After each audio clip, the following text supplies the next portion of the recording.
أنا ميري ممدوح من الكنيسة الإنجيلية التانية في المنيا. تعرضنا في 2008 لحادثة كانت الفاصل في حياة ناس كتير، وكانت أكتر حاجة فاصل في حياتي قبل الحادثة وبعد الحادثة. الحادثة ما كانتش حادثة عادية ولا كانت حادثة بسيطة. الحادثة خدت ناس كتير جدا من الكنيسة، وشباب وناس كبيرة وأطفال، وأنا كان ليا النصيب الأكبر إنه كان بابا وماما وجوزي وابني. عديت بفترة صعبة قوي، ويمكن في الأول ما كنتش فاهماها. أنا بعد الحادثة على طول عديت بوقت تقريبا في حدود شهر أنا كنت في غيبوبة، وعلى غير العادي وكلام الدكاترة إنه أنا إزاي جوه غيبوبة وبعرف الناس أو بتكلم مع الناس، أو أي حد كان بيدخل أنا كنت بعرفه. فدي كان تقريبا أول تعاملات الله معايا وأول تجهيزه ليا للوقت اللي جاي أو الحياة اللي بعد كده اللي جاية. بعد ما فقت وعملت عملية في دراعي، ما كانش في حد من أهلي عارف يتكلم أو عارف يقول لي الخبر، أصل هيقولوها لي إزاي؟ وهم اختاروا إنه يجيبوا حد كبير جدا وقامة دينية، يعني هو اللي يجي ويكون بيقول لي الخبر. وعلى غير العادي أنا سمعت الخبر وكنت ساكتة، ما بتكلمش، ما بعيطش، ما بصوتش. فاللي هو إيه ده؟ هو أنت عادية؟ هو أنت طبيعية؟ محدش كان مصدق، وخدوني وودوني عند دكاترة نفسيين. يا عم شوف لنا البنت دي مالها، دي ما بتنطقش، دي ما بتصوتش، دي ما بتعيطش. وكنت بروح عند أي دكتور كان بيستفزني بأشكال كتيرة جدا، يقعد يفكرني ويقول لي أحداث ويقول لي على حاجات. طب بابا كان بيعمل، طب ماما لما كانت بتعمل، طيب كنت بعيط. يطلع يقول لهم لا دي عادية، لا دي ما فيهاش حاجة. اللي هو ازاي يعني؟ ما فيهاش حاجة، عادية جوه هي بتعيط. طب وبعدين يعني؟ طب هي ليه مش بتعمل كده؟ عرفت وفهمت بعد فترة انه من معجزات الله ليا انه اولا عمل لي فترة الغيبوبة دي نساني تماما اللي حصل في الحادثة، فانا مش فاكرة حاجة خالص. ودي كانت اول بركة واول معجزة انه انا مش فاكرة. الحاجة التانية انه الله عمل لنا حاجة في حياتنا وفي دماغنا، انه لما بتحصل صدمة كبيرة قوي اكتر او فوق استطاعتنا، المخ بيعمل لها انكار. ودي كان كرم تاني من عند الله يعمله معايا. بس كانت المشكلة الكبيرة انه بعد ما عملت العملية ونزلت المنيا تاني بدأت العزا من اول وجديد، لان انا راجعة بعد شهر. ودي كانت الصعوبة. انا واقفة في البيت بستقبل العزا 4 أشخاص من اسرتي، والناس بقى جاية زي ما بيقولوا كده بتقدم رجل وتأخر رجل. شكلها هيبقى عامل ازاي؟ يا ترى هتقابلنا ازاي؟ طب هتكون شكلها بتتكلم ولا بتعيط ولا انا استغربت له ان انا كنت بقابل الناس اتفضلوا، لا تعالوا، لا تعالوا. ودي كانت البداية انه انا مش عايزة ابقى لوحدي. انا مش حابة ابقى لوحدي، انا عايزة تبقى وسط الناس. انا دايما عايزة ابقى مزروعة وسط الناس. وخلصت فترة العزا، وخلصنا من كل الوجع ده، وخلصنا من كل التعب النفسي اللي كنا بنعدي بيه. وبدأنا بقى كل التحديات بتاعة العالم وبتاعة الجيران وبتاعة الشارع وبتاعة الناس. ما أصله أنا بقى عليا كده نيم تاج زي ما بيقولوا. أنا بقيت أرملة وبقيت يتيمة، وفي السن ده وفي المجتمع المصري ده محدش بيسيبها. ده بيأذي وده بيبص وده بيتكلم، لدرجة انه خلوني اعدي بفترة صعبة جدا، انه انا مش حاسة انه هو بعدين هي الناس بس بتبص عشان تأذي، هي الناس بس بتقرب عشان تتكلم. كنت برنم وكنت في فريق الترنيم، هعرف اعمل الكلام ده؟ طب هروح من وشوش الناس فين؟ تعليقات الناس اللي كل شوية تبصلي، طب هعمل ايه؟ عديت بوقت كان صعب جدا، انه انا مش شايفة حاجة في عيون الناس غير نظرة وحشة. يا اخوانا انتوا بتبصوا لي كده ليه؟ ليه المعامله دي؟ هو انا اللي عملت كده في نفسي؟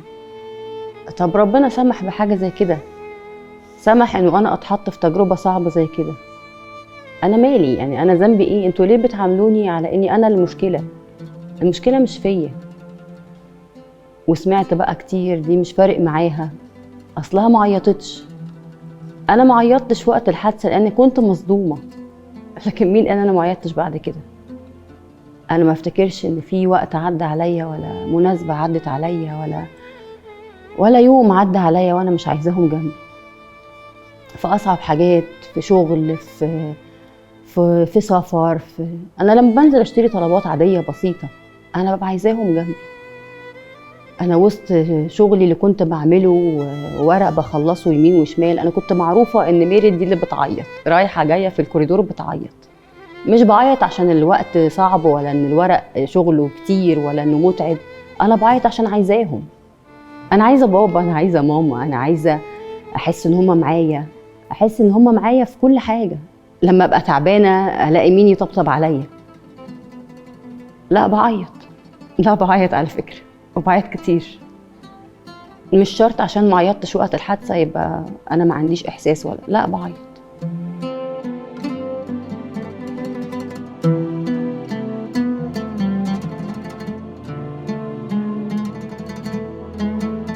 أنا كارول صديقة ميري في الكنيسة. في سنة 2008 حصلت حادثة صعبة جداً على الكنيسة،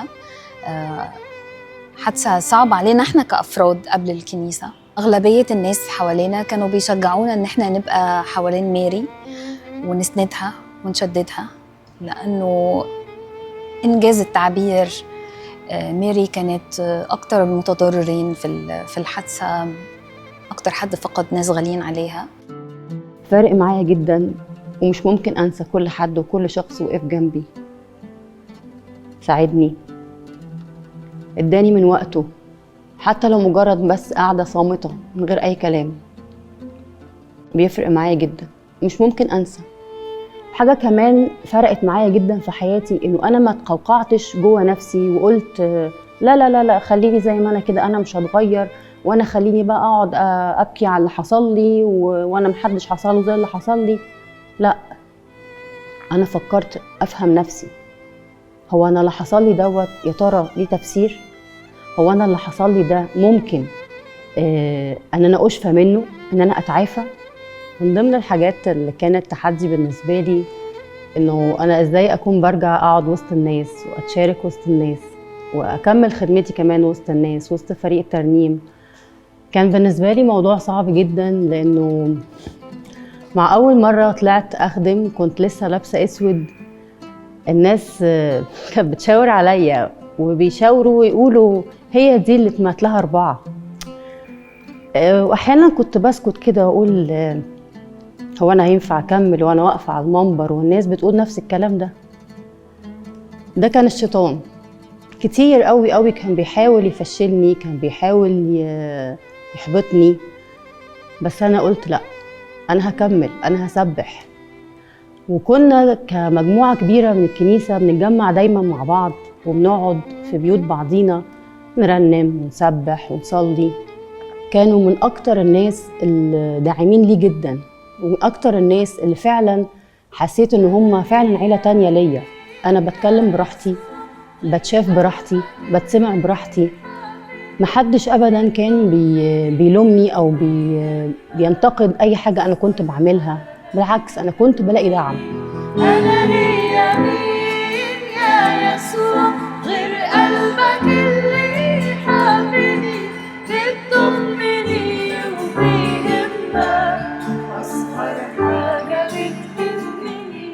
أنا اسمي شريف مجدي، شيخ في الكنيسة الإنجيلية الثانية. وجود ميري معانا في فريق الترنيم هو كان شيء مش متوقع، وكان شيء غريب.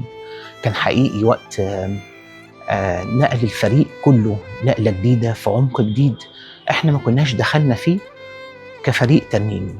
اختبارات جديدة ومنطقة جديدة مع الله احنا ما جوزناش فيها، لكن بوجود ميري معانا احنا شفنا ولمسنا قد إيه الله كان بيتعامل في وسطينا كفريق ترنيم. أنا اسمي رانيا عادل، أنا بخدم في فريق الترنيم مع ميري من زمان قوي. حقيقي كنت حاسة إنه صعب على واحدة تحتمل كل ده، لكن كنت بشوف فيها معجزة إلهية، إنه ربنا بيديها قوة احتمال وبيديها تعزية وصبر ورجاء. وجودها كمان وسط الجسد كان سبب في إن هي تشفى. حقيقي إحنا بنعدي في وادي بكاء، لكن بحضور ربنا في حياتنا بيبقى ينبوع، والجسد نفسه بيبقى شفا لبعض.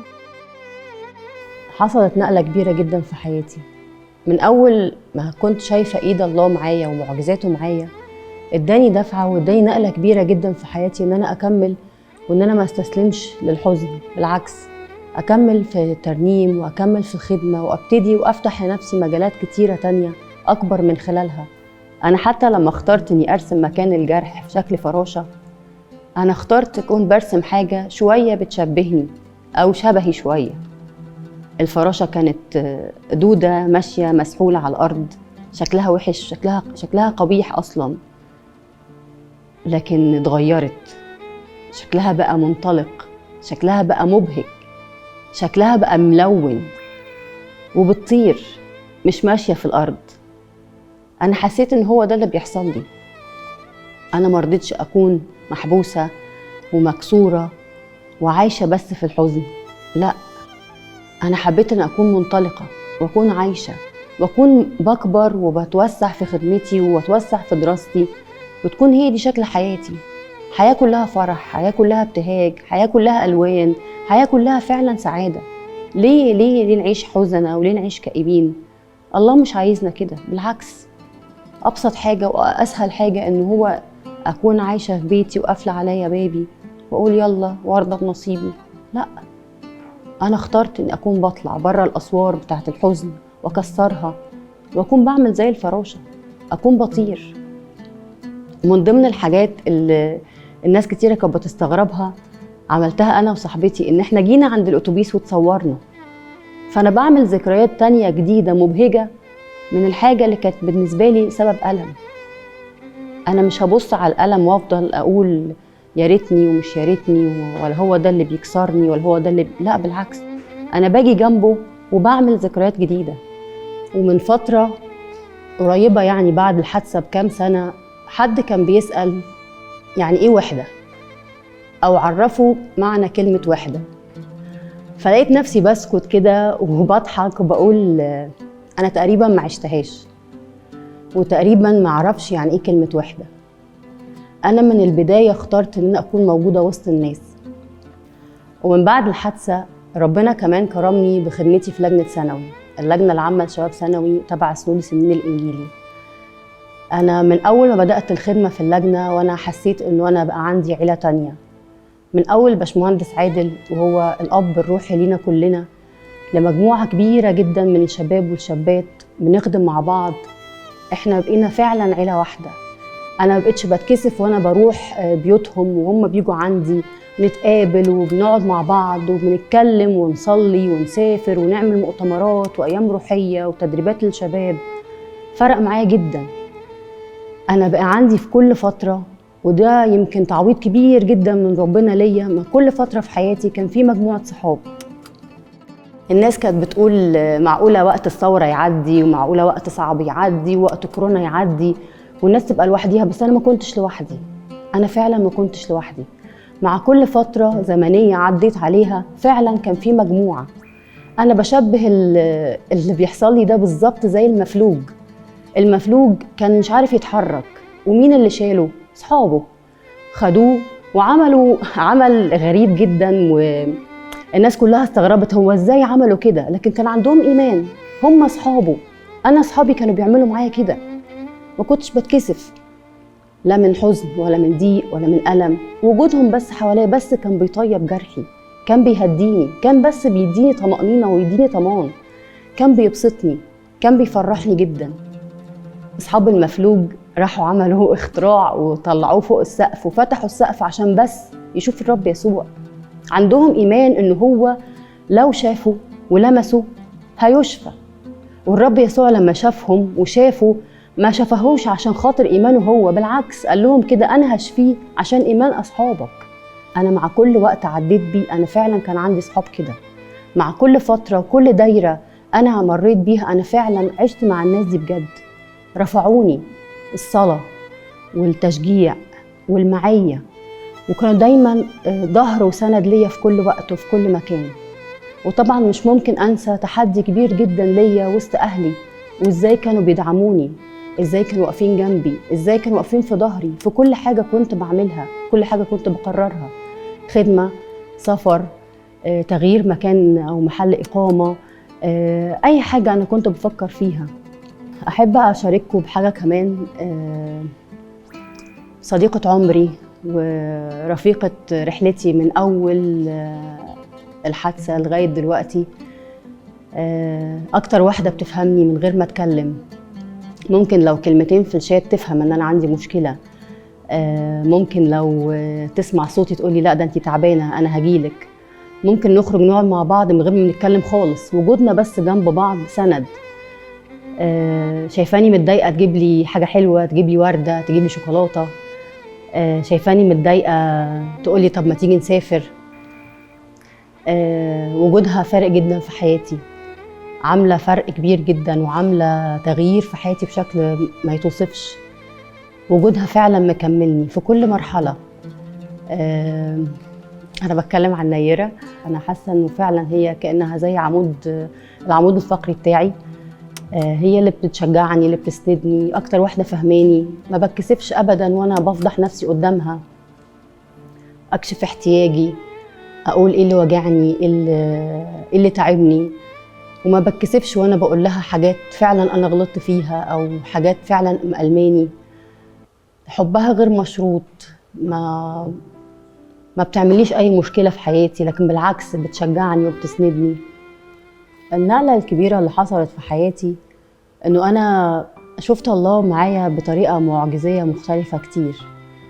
عمل معايا كتير قوي في حياتي وعمل معجزات كانت متتالية، وده اللي شجعني إنه كمان أكمل في خدمتي، وشجعني إن كمان أبتدي أفتح لنفسي أبواب تانية كتيرة. أنا كنت شوية قلقانة إن أنا أرنم وأقف على المنبر تاني، لكن هو شجعني، هو بدل كل الحزن وكل الألم بالعكس بفرح وتحدي كبير للخدمة الجاية. مش هنكر إن أنا مريت بتجارب صعبة كتير جدا جدا جدا. أنا وصلت لمرحلة إن كانت فعلا رجلي على الهوية، وأنا مش عارفة إزاي بأسلوب معجزي عجيب يشيلني بمعنى كلمة يشيلني. أنا لو كنت وقعت أنا ما كنتش عارفة كانت حالتي هتبقى عاملة إزاي، شكلي بقى وصورتي وسط الناس وسط الكنيسة وسط أهلي. بس هو بيشيلني بطريقة معجزية وبيخاف عليا بطريقة مش طبيعية. ما أنا بنته أصلا، أنا مش واحدة كده من أي حتة يعني. الله فعلا قريب جدا قريب جدا، بس الفكرة إنه أنا أكون بقول له أنا معاك، أنا ملك ليك، أنا ملكك. في النهاية عايزة أقول لكم إنه أنا إنسان، أنا مش ملاك، أنا لسه زي أي حد بضعف وبغلط وبتخور قوايا، ولسه بحس بالألم وبالوجع وبكل حاجة. أنا ممكن لو حد عدى بظرف زي كده أو بموقف صعب زي كده يعاتب ربنا ويلومه، إحنا من حقنا نعاتب، إحنا أولاده. وأنا عاتبت، وكتير لما بعدي بأيام وأوقات صعبة بعاتبه وأقول له ليه خلتني أبقى لوحدي. بس ده أبدا ما يمنع إنه أنا إيماني قل ولا ثقتي بالله قلت، بالعكس. عايزة أشجعكم إنه أي حد فينا لو مر بوقت صعب، بألم، بفقد، إنه الله دايما جنبك والله دايما حاسس بيك. مش هتلاقي حد دايما يكون جنبك ولا حاسس بيك ولا يطبطب عليك غير الله.